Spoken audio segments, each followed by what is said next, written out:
chrome elevator dropped 30 floors. A silver-haired man adjusted a charcoal suit expecting an ordinary Tuesday. Outside, 3 men in black circled his armored sedan. A small girl in a pink jacket ran, breathless, whispering in Mandarin. "Sit down, 60 seconds, pressure, boom." He slammed her down. Shots cracked, glass rained. Some moments change everything forever. The chrome elevator descended through 30 floors of steel and glass, carrying Vincent Romano toward what should have been another ordinary Tuesday. Through the mirrored walls, his reflection stared back. 62 years old, silver hair perfectly groomed, charcoal suit worth more than most people's annual salary. But the eyes betrayed nothing. They never did. Vincent Romano wasn't just wealthy. He was untouchable.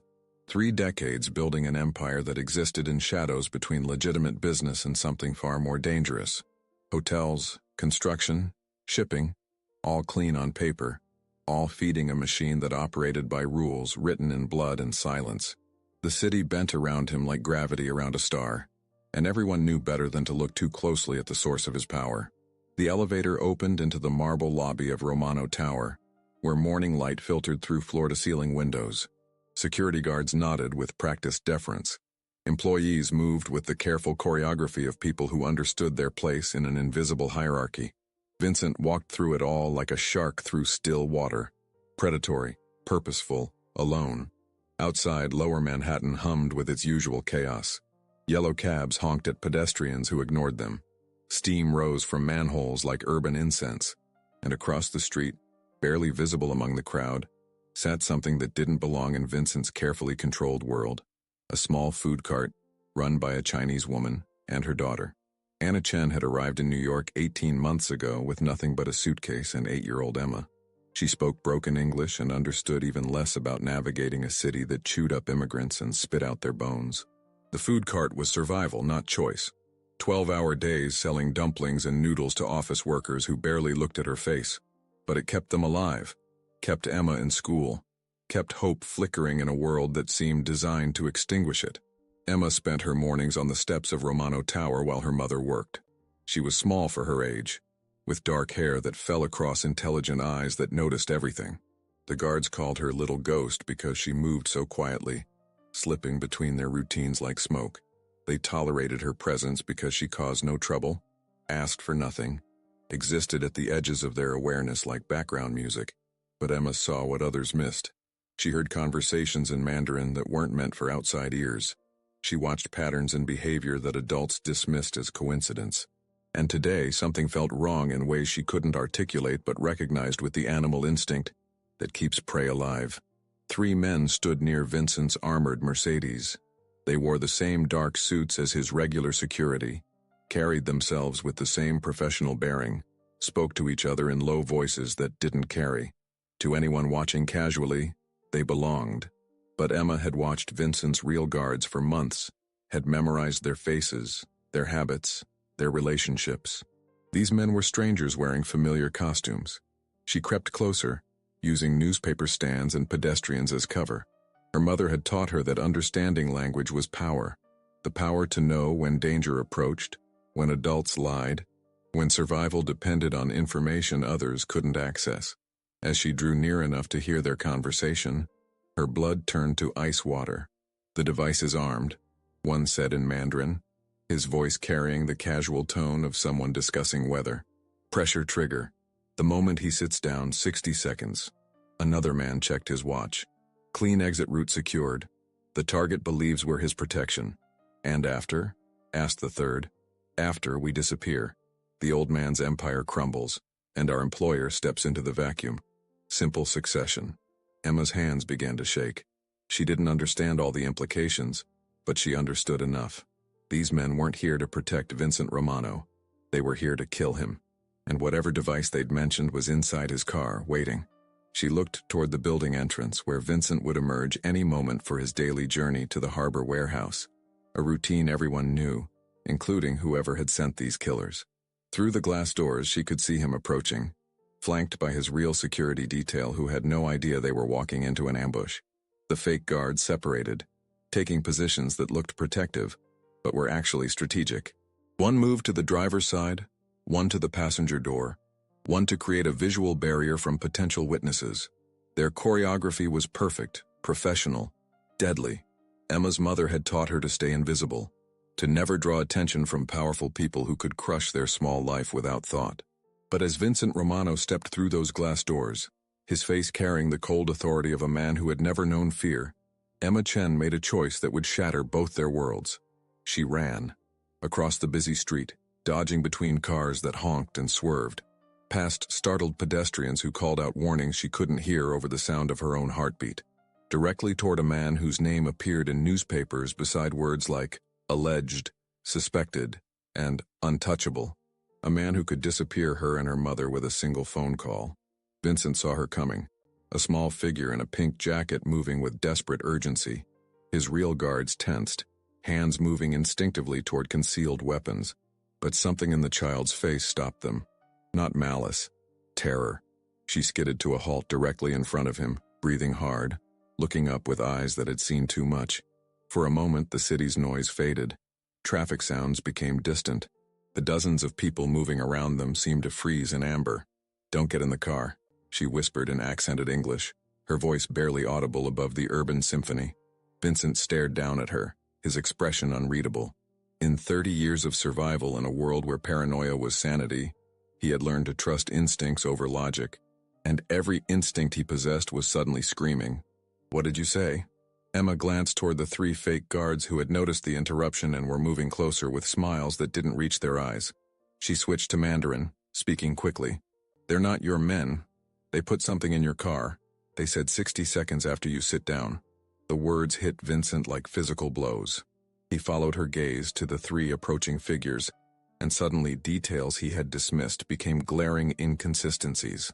The way they moved, the positioning, the fact that he didn't recognize their faces despite memorizing every person in his security apparatus. One of the fake guards reached into his jacket. "Down!" Vincent roared, his voice cutting through the morning air like a blade. Chaos erupted like a symphony of violence. Vincent's real security moved with lethal precision, weapons appearing from concealment as if materialized by dark magic. The fake guards abandoned their pretense, hands diving for guns that gleamed like deadly promises in the morning sun. Pedestrians screamed, scattering like startled birds, as the civilized veneer of the city cracked open to reveal the predatory reality beneath. Vincent wrapped his arms around Emma, pulling her small body against his chest as bullets began to fly. The child who had saved his life now trembled against him, her pink jacket a splash of innocence in a world suddenly painted in violence. He could feel her heartbeat racing like a trapped bird's wings, could hear her whispered prayers in a language that carried the weight of ancient fears. The first explosion came not from his car, but from the building across the street. Glass rained down like crystalline tears as one of the fake guards detonated something that turned windows into weapons. Vincent's ears rang with the sound of destruction, but his mind remained coldly analytical. This wasn't just an assassination attempt. This was a declaration of war.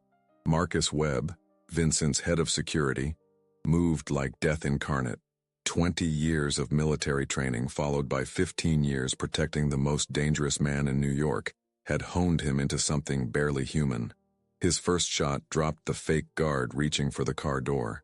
His second caught another in the shoulder, spinning him around in a grotesque pirouette before he collapsed behind a parked taxi. But the third man had vanished.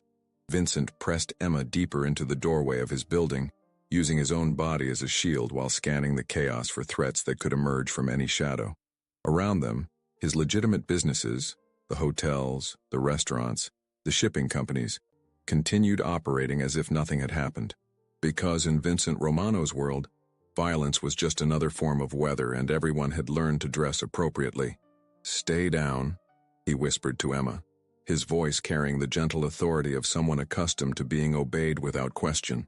But when he looked into her eyes, he saw something that made his chest tighten in ways he hadn't felt since childhood. She wasn't looking at him with the fear he expected. She was looking at him with concern. For him. Marcus approached in a crouch, blood seeping through his sleeve from a grazing wound that he ignored with professional indifference. "2 down, 1 in the wind. Building secure. But we need to move." This was just the opening act. Vincent nodded, but his attention remained fixed on the small girl whose courage had saved his life. In 30 years of survival, no one had protected him without expecting something in return. No one had risked themselves for his sake without calculating the benefit. But this child had run toward danger to save a stranger, motivated by nothing but the simple human instinct to prevent suffering. "What's your name?" he asked her gently.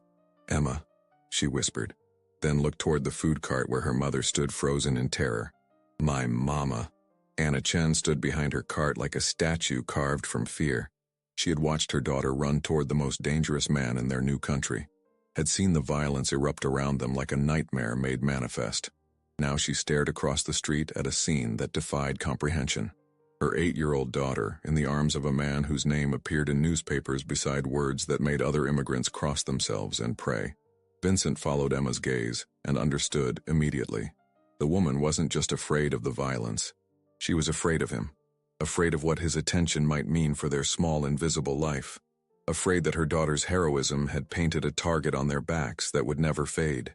"Marcus," Vincent said quietly, never taking his eyes off Anna Chen. "Escort the lady and her cart to safety. Full protection detail." "Sir?" "You heard me."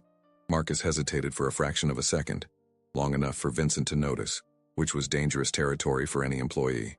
But then training overcame confusion, and he moved toward Anna with the careful precision of someone approaching a wounded animal.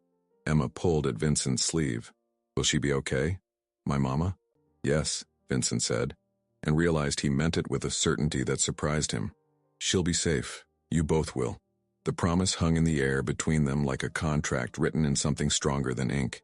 Vincent Romano had built his empire on the principle that loyalty was purchased, not given. That protection was a service rendered for services received.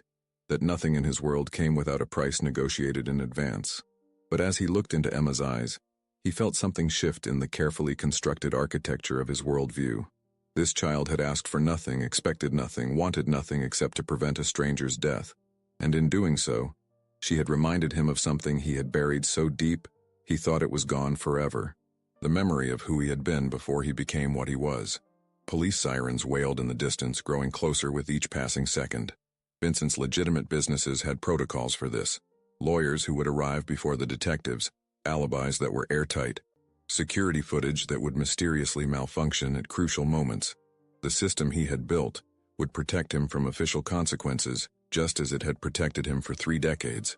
But as he watched Marcus gently guide Anna Chen and her food cart toward the building's service entrance, Vincent realized that protection was no longer his primary concern. Responsibility was. The weight of it settled on his shoulders like a coat he had forgotten how to wear. "We need to go," Marcus said, returning with blood on his shirt and calculation in his eyes. "Every minute we stay here increases exposure. The remaining shooter could have backup, could be calling in our position, could be watching." Vincent finished, scanning the windows of surrounding buildings with eyes that had learned to see death hiding in ordinary places. "But we don't run, not anymore." Marcus stared at him as if he had spoken in an alien language. In 30 years of employment, he had never heard Vincent Romano refuse to retreat when tactically advantageous. Survival had always trumped pride. Calculation had always overcome emotion. Strategic withdrawal had always been preferable to unnecessary risk. But something had changed in the span of 5 minutes. Something that Marcus couldn't quantify but could see in the way his employer's attention kept returning to the small girl, who now held his hand with unconscious trust. Emma looked up at Vincent with eyes that seemed far older than 8 years. "The bad men. Will they come back?"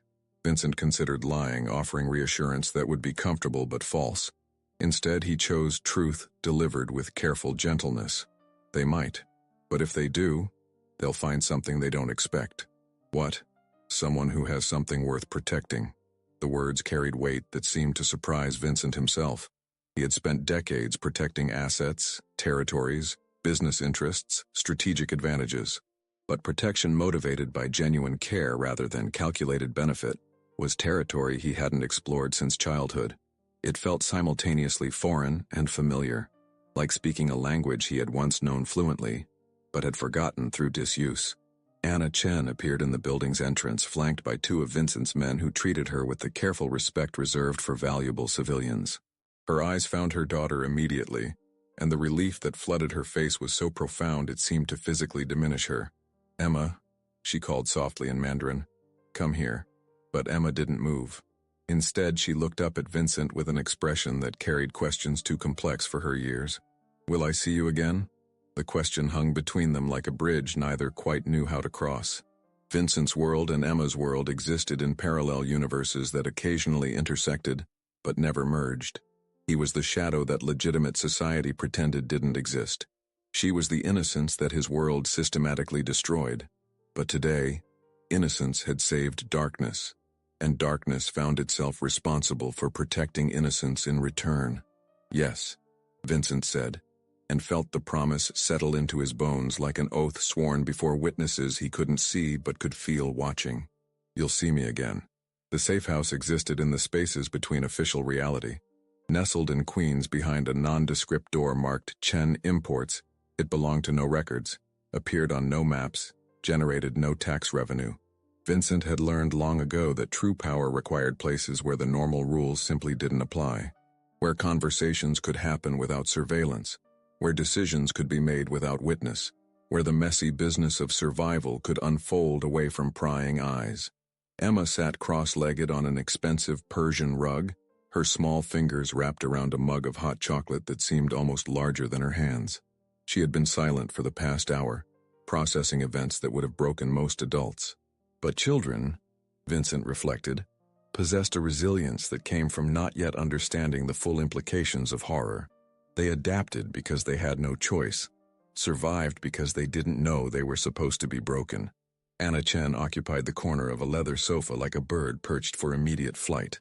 Her eyes never stopped moving, cataloging exits, measuring distances, calculating escape routes with the paranoid precision of someone whose life had taught her that safety was always temporary. She spoke little English, but fear was a universal language, and Vincent could read every nuance of her terror. "She doesn't trust me," Vincent observed to Marcus, who stood near the window with the casual alertness of a predator pretending to rest. "Smart woman," Marcus replied without turning around. "Trust is expensive in our business, usually fatal."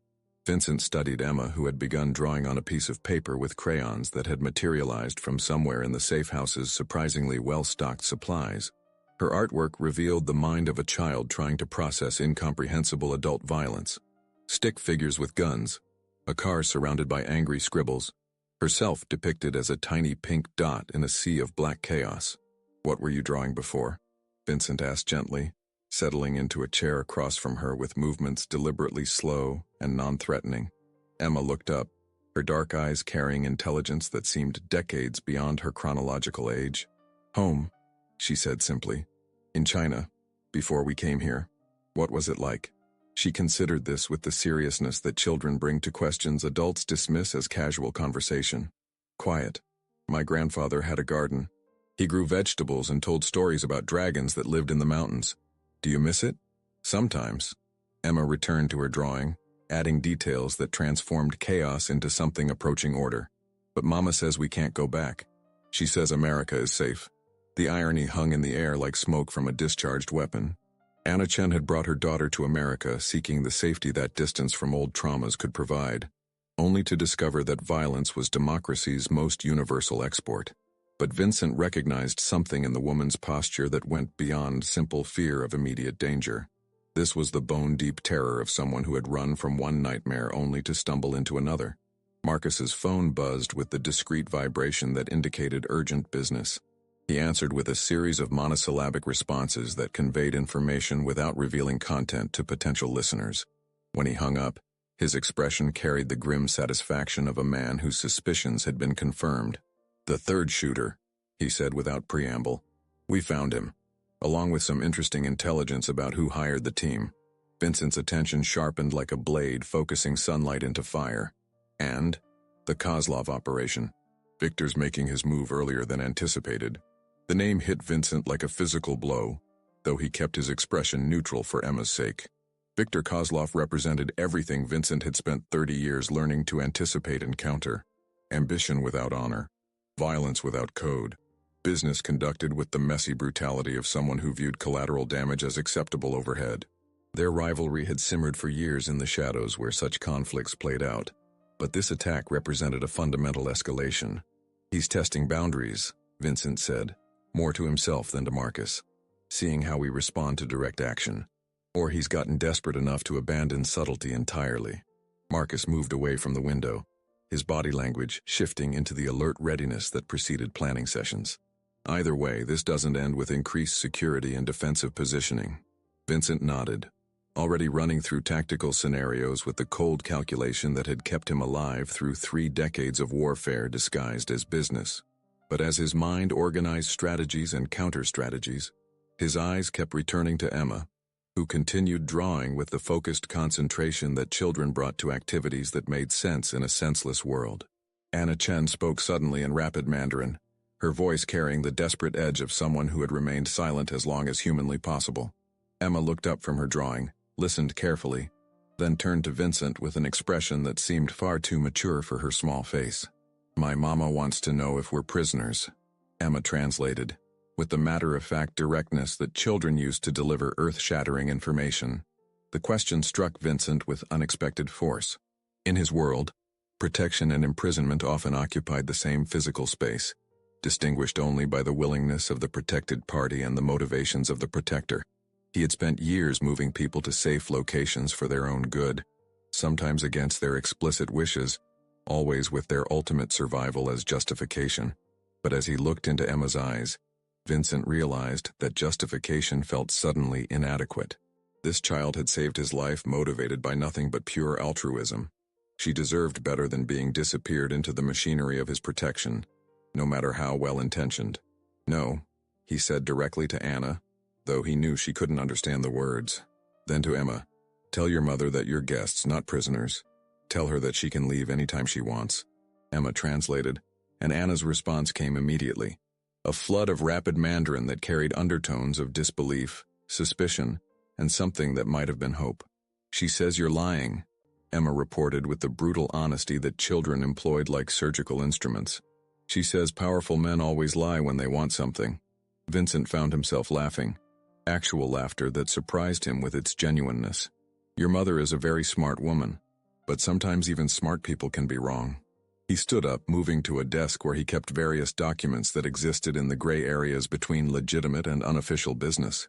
After a moment of searching, he found what he needed: a business card for one of his legitimate enterprises, a restaurant in Chinatown that catered primarily to immigrants and asked few questions about documentation status.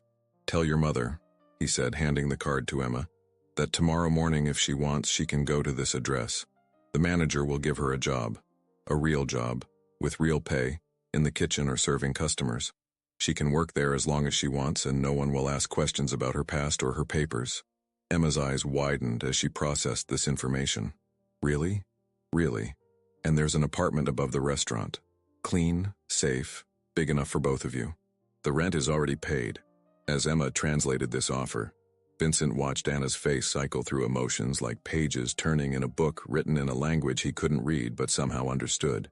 Suspicion gave way to confusion, confusion to disbelief, disbelief to something that might have been cautious hope. But when Anna responded, her voice carried steel beneath the uncertainty. "She wants to know what you expect in return," Emma translated.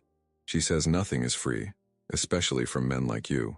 The phrase "men like you" hung in the air with the weight of accumulated experience.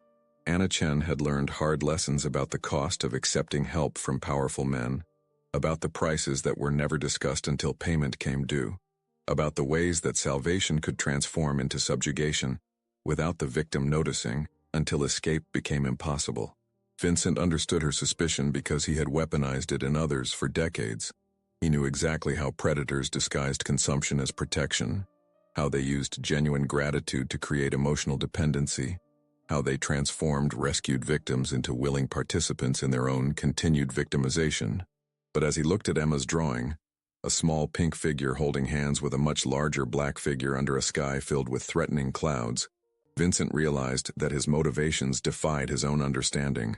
For the first time in 30 years, he wanted something that provided no strategic advantage, generated no profit, created no leverage over potential enemies. He wanted to protect innocence because innocence deserved protection, not because protected innocence could be weaponized later. The realization terrified him more than Viktor Kozlov's assassination attempt had. If you've ever wondered whether goodness can survive in the darkest corners of our world, This story might make you question everything you thought you knew about power, protection, and the price of choosing humanity over calculation. We're building a community here that believes even the most hardened hearts can be cracked open by unexpected kindness. If these questions keep you awake at night the way they keep us searching for answers, consider joining us on this journey into the moral complexities that define our time. 3 weeks passed, like scenes from someone else's life. Vincent found himself doing things that violated every principle he had followed for 30 years, visiting the restaurant not to conduct business, but to watch Emma help her mother fold dumplings, sitting in traffic without checking his phone because Emma was telling him about her new school, sleeping without a gun under his pillow because for the first time in decades he had something to protect that wasn't himself.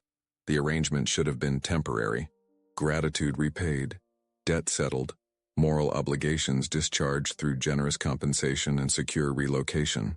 But Vincent discovered that protecting Emma and Anna wasn't a transaction to be completed. It was a responsibility that grew deeper with each day, like roots finding purchase in soil he hadn't known existed within himself. Anna Chen remained polite but distant, her movements around him carrying the careful choreography of someone who understood that safety and danger often wore the same face. She worked in the restaurant kitchen with methodical precision, sending money to relatives in China, saving every possible dollar with the focused discipline of someone who knew that security was always temporary. But her eyes never stopped calculating escape routes, never stopped measuring the true cost of Vincent's protection. Emma, however, had adapted to her new reality with the resilient optimism that seemed to be children's evolutionary defense against a world designed to crush hope. She attended school, made friends, drew pictures that gradually included fewer guns and more flowers. But every evening she would wait by the restaurant window until Vincent's black Mercedes appeared, her face lighting up with a joy so pure it made his chest ache with emotions he had forgotten how to name. "Why do you come here every day?" she asked one evening as they walked through Chinatown's narrow streets, her small hand tucked into his with unconscious trust that still surprised him. Vincent considered the question with the seriousness it deserved. In his world, every action served strategic purpose. Every relationship provided leverage or protection. Every emotion was either a weapon to be wielded or a vulnerability to be eliminated. But his daily visits to see Emma defied this logic so completely that even he couldn't articulate the motivation. "Because you saved my life," he said finally. Emma looked up at him with the direct gaze that seemed to see through pretense to whatever truth lay beneath. "Is that all?" The question hung between them like a challenge issued by someone too young to understand its implications. Vincent had built his empire by always knowing the answer, by never revealing uncertainty, by projecting authority even when privately calculating odds of survival. But Emma's innocent inquiry stripped away layers of carefully constructed defenses, leaving him exposed to his own confusion. Before he could formulate a response, Marcus materialized from the shadows, with the silent efficiency that made him invaluable. His expression carried the neutral alertness that meant business, the kind of business that children shouldn't witness, even children who had already seen too much. "We need to talk," Marcus said quietly, his eyes indicating that the conversation couldn't wait for a more convenient time. Vincent looked down at Emma, then toward the restaurant where Anna could be seen through the window, methodically cleaning tables with movements that suggested meditation more than mere work. "Emma, go help your mother. I'll be right back." "Is everything okay?" she asked with the intuitive concern that children developed when their world had been shattered once already. "Everything's fine," Vincent lied with practiced smoothness. "Just boring adult business." Emma nodded but didn't move immediately. Instead, she studied his face with the intensity of someone who had learned to read subtleties that adults tried to hide. "Promise you'll come back?" The question hit Vincent like a physical blow. How many children had asked similar questions of adults who disappeared forever? How many promises had been broken by violence that arrived without warning? How many small lives had been shaped by abandonment disguised as protection? "I promise," he said, and felt the weight of the word settle into his bones like an oath sworn before witnesses he couldn't see. Marcus led him to an alley between buildings, where conversations could happen without electronic surveillance or curious ears. The space smelled of cooking oil and urban decay, but it provided the privacy that dangerous business required. "Kozlov's escalating," Marcus reported without preamble. 3 of our shipping operations hit in the last week. 2 warehouses burned, 5 people hospitalized, 2 dead. Vincent absorbed this information with the cold calculation that had kept him alive through decades of warfare disguised as commerce. Viktor Kozlov's strategy was becoming clear: systematic destruction of infrastructure combined with targeted violence against personnel, designed to force Vincent into reactive rather than strategic thinking. "He wants me angry," Vincent observed. "Wants me making emotional decisions instead of calculated ones. Is it working?" The question carried implications that went beyond simple tactical assessment. Marcus had worked for Vincent long enough to recognize the subtle changes in his employer's behavior over the past 3 weeks. The daily visits to the restaurant, the distraction during meetings, the way his attention kept drifting to concerns that provided no obvious strategic benefit. "Define working," Vincent replied. But his mind was already running through scenarios that all ended with Emma and Anna becoming casualties in a war they didn't understand and hadn't chosen. "He's going to come after them," Marcus continued, voicing the conclusion that Vincent had been trying not to reach. "The girl and her mother. He'll figure out they matter to you, and he'll use them to force mistakes." Vincent stared at the brick wall opposite them, its surface scarred by decades of urban weather and human neglect. In his world, caring about someone was equivalent to handing your enemies a loaded weapon and instructions for maximum damage. Every attachment became a vulnerability. Every emotional investment became a target. Every moment of happiness became a countdown to inevitable loss. But as he thought about Emma's laugh, about the way Anna's face had gradually relaxed over the past weeks, about the strange peace he felt in their presence, Vincent realized that some risks were worth taking regardless of strategic consequences. "Then we remove the threat," he said quietly. Marcus nodded, but his expression carried the wariness of someone who recognized that his employer was venturing into territory where normal rules didn't apply. "Full escalation? Because once we cross that line, there's no walking it back. Victor crossed the line when he tried to kill me in front of an 8-year-old girl," Vincent replied, his voice carrying the flat certainty that preceded irrevocable decisions. "Now we finish what he started." They walked back toward the restaurant in silence, each man lost in calculations that involved body counts, strategic positioning, and acceptable losses. But as they approached the window where Emma could be seen helping her mother prepare tomorrow's vegetables, Vincent felt something shift in his understanding of what constituted acceptable. For 30 years, he had protected himself by being willing to sacrifice anyone else. But looking at Emma's concentrated expression as she learned to fold wontons, watching Anna's patient instruction delivered in gentle Mandarin, Vincent realized that he had found something worth sacrificing himself for instead. The realization should have terrified him. Instead, it felt like remembering how to breathe after decades of holding his breath. Emma looked up as he approached, her face breaking into the smile that had become the brightest point in his increasingly dark days. "Did you finish your boring adult business?" "Not yet," Vincent admitted, "but soon." "Good," she said with the absolute confidence that children brought to adult promises they didn't fully understand. "Because Mama is teaching me to make your favorite dumplings." Vincent paused, struck by the casual intimacy of the phrase, "your favorite." When had he acquired favorite dumplings? When had his preferences become part of a small family's evening routine?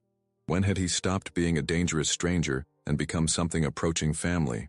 Anna looked up from her work, meeting his eyes for the first time in weeks without the defensive wariness that had characterized all their previous interactions.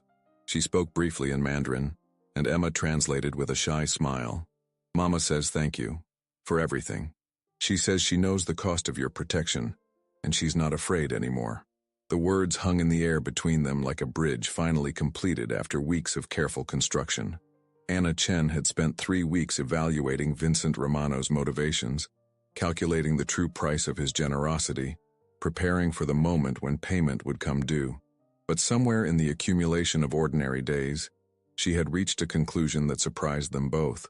She trusted him.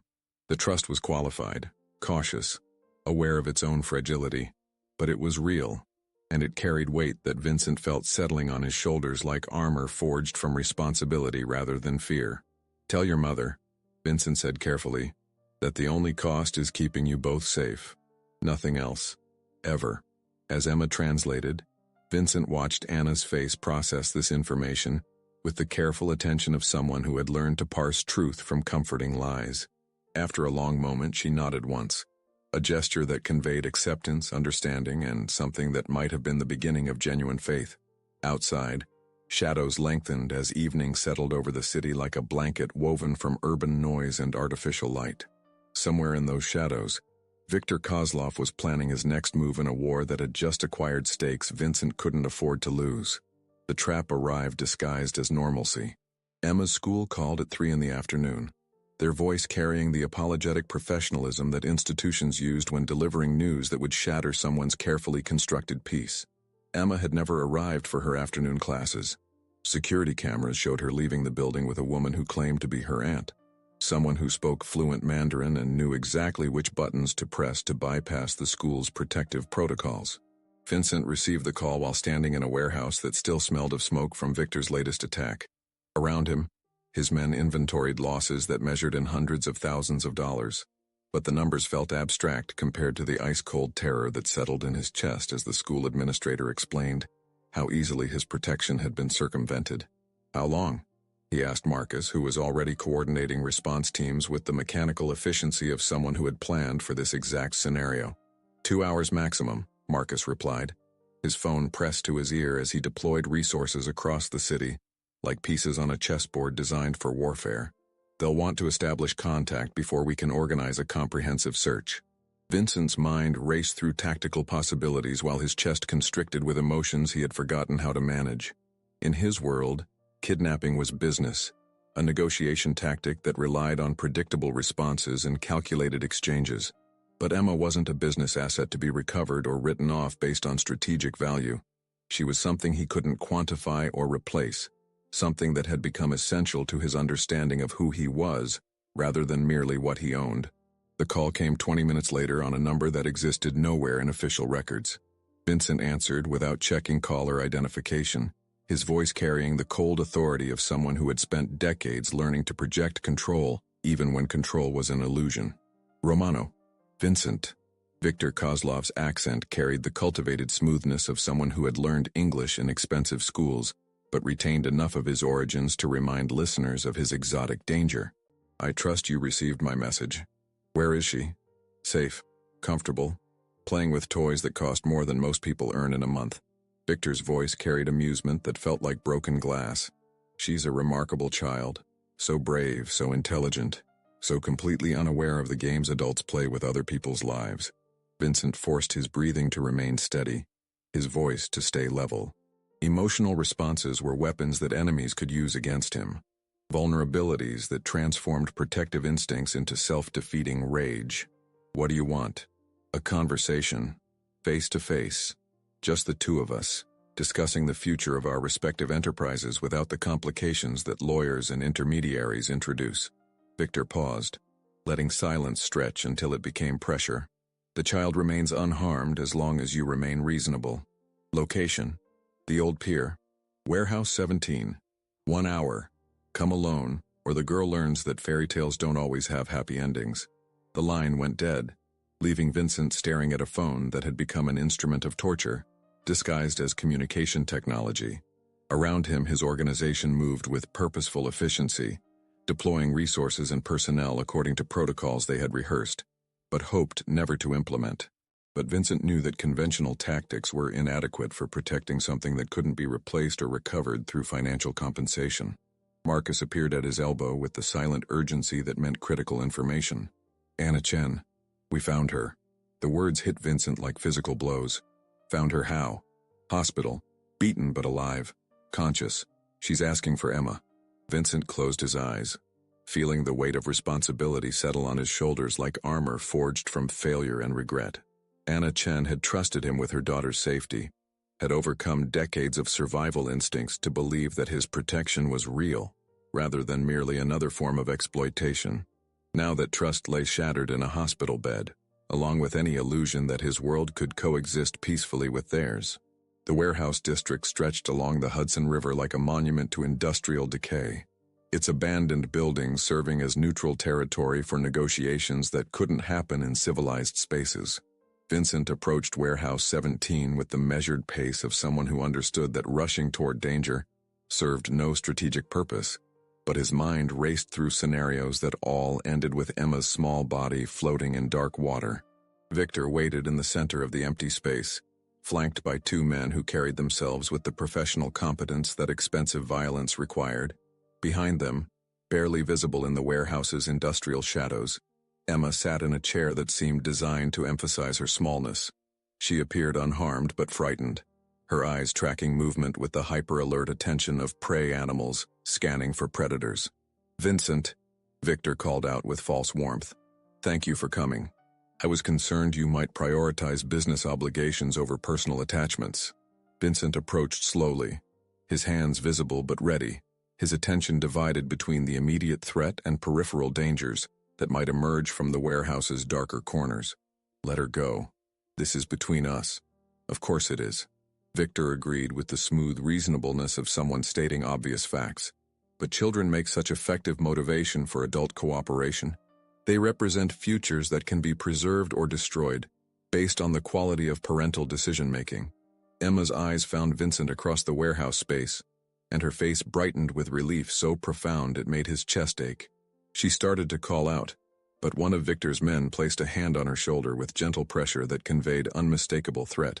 "She's been asking about you," Victor continued conversationally, "wondering when you would come to take her home. Such faith in adult competence. Such confidence that the people who claim to protect her actually possess the power to do so." Vincent studied the tactical situation with eyes that had learned to calculate odds of survival in situations where violence was inevitable. Two armed men, possibly more in concealment. Emma positioned to maximize her vulnerability and minimize his options. Victor himself unarmed but protected by positioning that made direct action suicidal. "What are your terms?" Vincent asked, because negotiation was preferable to combat when innocent lives served as stakes. "Simple," Victor replied. "You retire. Completely, permanently, publicly. Transfer your operations to management that I approve. Relocate to somewhere warm and distant. Spend your remaining years playing grandfather to other people's children." The offer hung in the air between them, like a bridge that led to exile disguised as mercy. Vincent could see the logic. Victor gained control of territories and operations he had coveted for years. Vincent preserved his life and Emma's safety. Everyone avoided the mutually destructive warfare that benefited no one except undertakers and lawyers. But as Vincent looked at Emma's frightened face, as he thought about Anna Chen lying broken in a hospital bed, as he contemplated a future spent looking over his shoulder while pretending to enjoy retirement, he realized that some prices were too high to pay regardless of strategic logic. "No," he said quietly. Victor's expression shifted from confident amusement to something approaching genuine surprise. "No, the girl goes free. Immediately. Then we settle this without involving innocents who never chose to be part of our war." "Vincent," Victor said with the patient tone that adults used when explaining reality to children who refused to accept obvious facts, "you seem to have misunderstood the nature of our negotiation. I hold all the advantages here. I dictate terms. You accept them gratefully. Everyone survives to make different mistakes tomorrow." Vincent smiled, and something in his expression made Victor's men tense perceptibly. "You're right about one thing. Someone is going to dictate terms today." The warehouse erupted into controlled chaos as Vincent's response teams emerged from concealment points they had occupied for the past 40 minutes. Windows exploded inward as tactical units repelled from helicopters that had approached under cover of urban noise. Doors burst open to admit forces that moved with the lethal precision of military operations disguised as law enforcement raids. Victor spun toward Emma, his hand reaching for a weapon that would never clear its holster. Vincent moved with speed that surprised even himself, covering the distance between them like violence given physical form. His tackle carried them both away from Emma's chair, rolling across concrete that scraped skin from his face, while his hands found Victor's throat. In the chaos that followed, shouts, gunfire, the sound of heavy boots on industrial flooring, Vincent kept his body between Emma and danger while his world contracted to the simple mathematics of survival. But as smoke cleared and silence settled over the warehouse like dust after demolition, he realized that some victories carried costs that couldn't be calculated in advance. Emma was safe. Anna would recover. Victor Kozlov would never threaten anyone again. But Vincent Romano had discovered something that terrified him more than any enemy. He had found something worth dying for, which meant he had finally found something worth living for as well. 3 months later, Vincent sat in the garden behind Anna's restaurant, Watching Emma practice writing English words while her mother counted the day's receipts, with the careful attention of someone who had learned that financial security was built $1 at a time. The city hummed beyond the garden walls, but the space felt insulated from urban chaos by something that might have been peace. "Are you happy?" Emma asked suddenly, looking up from her homework with the direct curiosity that seemed to be her permanent default setting. Vincent considered the question with the seriousness it deserved. Happiness wasn't a concept that had featured prominently in his vocabulary for 30 years. Success, power, control, survival, these were metrics he understood. But happiness felt like a language he was still learning to speak. "Yes," he said, and realized he meant it. "I think I am." Emma smiled and returned to her writing, apparently satisfied with this answer. But Vincent continued staring at the garden they had created together. Anna's vegetables growing alongside Emma's flowers. Practical sustenance intertwined with beauty that served no purpose except joy. For the first time in 30 years, Vincent Romano felt like he was exactly where he belonged. If this story reminded you that even the darkest hearts can be illuminated by unexpected innocence, we'd love to have you join our community. We're here exploring the spaces where power meets vulnerability, where protection becomes love, where the choices we make for others ultimately define who we become. What did you think about Vincent's transformation? Could you have made his final choice risking everything for someone else's child? Share your thoughts below, because stories like this only matter when they start conversations that matter too.